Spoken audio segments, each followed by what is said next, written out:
Isa na namang umaga na puno ng pag-asa mula sa salita ng Diyos.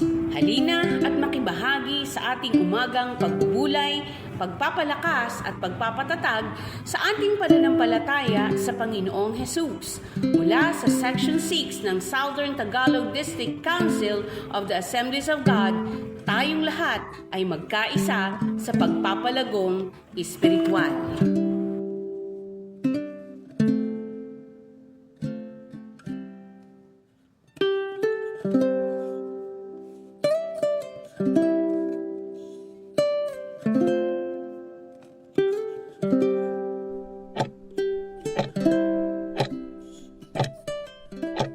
Praise the Lord! Purihin ang Panginoon.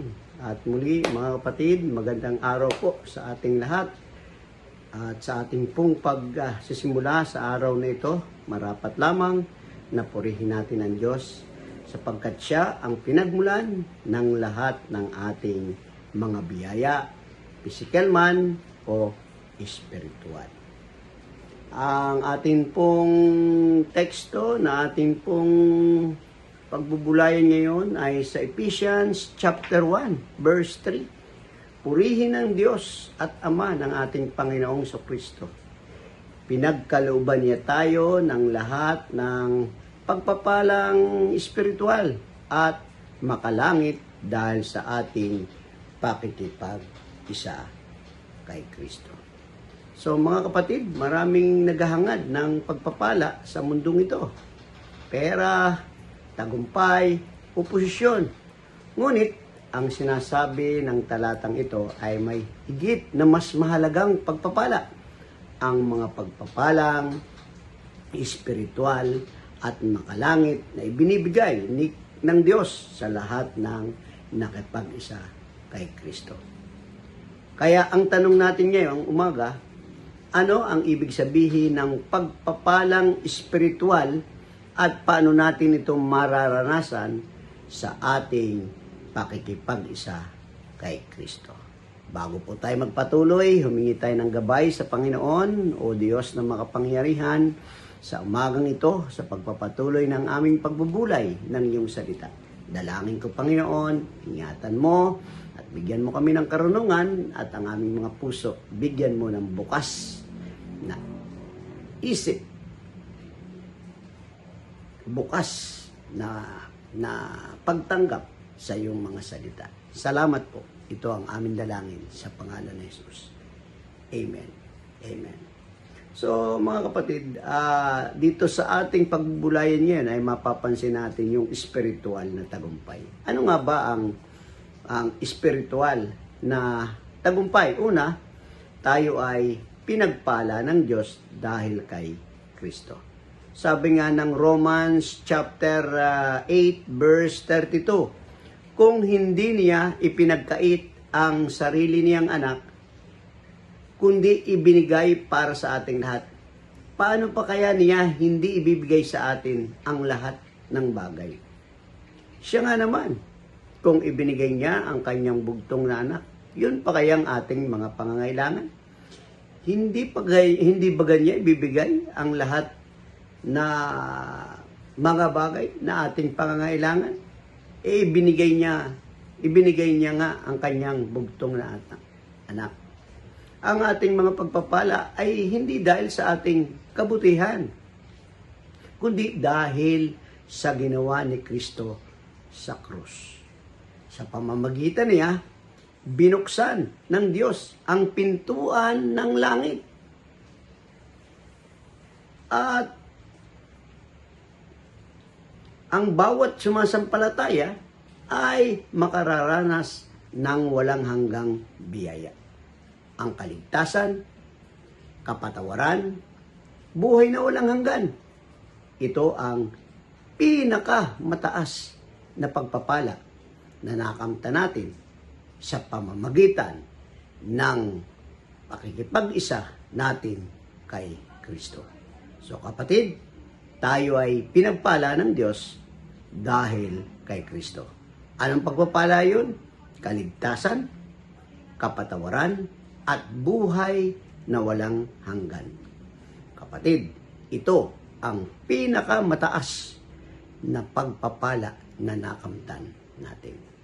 Ikalawa po ay ang ating mga pagpapala ay spiritual at hindi lamang makalupa. Kaya nga sa Matthew chapter 6 verse 3, ngunit higit sa lahat ay pagsikapan ninyo na mapailalim sa paghahari ng Diyos ang inyong buhay at sundin ang kanyang kalooban at ibibigay niya sa inyo ang lahat ng mga bagay na ito. Kapatid, ang mga pagpapalang espiritual ay hindi nasusukat sa material na bagay. Ito ay kapayapaan sa gitna ng problema, kagalakan kahit sa gitna ng pagsubok, at lakas ng loob kapag tayo ay nanghihina. Purihin ang ating Panginoon dahil sa ating Panginoong Jesucristo. Kaya nating labanan, kaya nating lampasan ang lahat ng mga pagsubok dahil binigyan tayo ng lakas ng ating Panginoon. Ito ang mga biyaya, hindi mananakaw, hindi maluluma, at hindi mauubos. Kapag ang puso natin ay nakatuon kay Kristo, magiging malinaw na kahit wala tayong lahat ng bagay sa lupa, mayaman pa rin tayo sa Kanya. Amen. Praise the Lord. Yan po ang katotohanan. Ano po? Hindi lamang panlupa, kundi pagpapalang espiritual ang ating nakamtan sa Panginoon. Ikatlo, ang ating pakikipag-isa kay Kristo ang susi sa tunay na pagpapala. John 15 verse 5, ako ang puno ng ubas at kayo ang mga sanga. Ang mananatili sa akin at ako sa kanya ay mamumunga ng sagana. Sapagkat kung hiwalay kayo sa akin, ay wala kayong magagawa. Opo, walang tunay na pagpapala kung hiwalay tayo kay Kristo. Ang tunay na kagalakan, kapayapaan, at direksyon sa buhay ay bunga ng ating patuloy na relasyon at pakikipag-isa sa Kanya. Habang tayo'y lumalakad na kasama niya, araw-araw sa pananalangin, pagbabasa ng salita ng Diyos, at pagsunod sa Kanyang kalooban, lalong nagiging buhay ang ating pananampalataya. So kapatid, ito yung ilang bagay na nakamta natin na pagpapalang espiritual na mas higit pa sa mga material na mga bagay. Kaya nga, huwag tayong malulungkot kung sala tayo sa mga material na bagay. Ngunit sagana naman tayo sa mga espiritual na bagay. Hindi kayang bilhin ang kaligtasan, hindi kayang bilhin ang kapayapaan. Kay Kristo lang natin matatanggap ang lahat ng bagay. Mga kapatid, tayo ay pinagpala na. Hindi dahil sa kung ano tayo, kundi dahil sa kanino tayo nakaugnay. Kay Kristo, taglay natin ang lahat ng pagpapalang espiritual.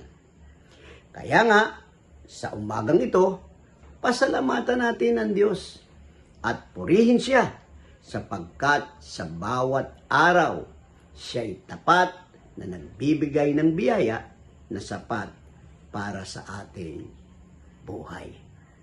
Kapatid, pagpapalang espiritual sa sino mang kumilala sa ating Panginoon bilang Kanyang Panginoon at tagapagligtas, makakamtan niya ang pagpapalang espiritual. Salamat sa Panginoon at tayo po ay manalangin. Ama naming Diyos, salamat po sa iyong walang hanggang biyaya. Tunay nga na kami ay pinagpala sa pamamagitan ni Kristo na aming Panginoon.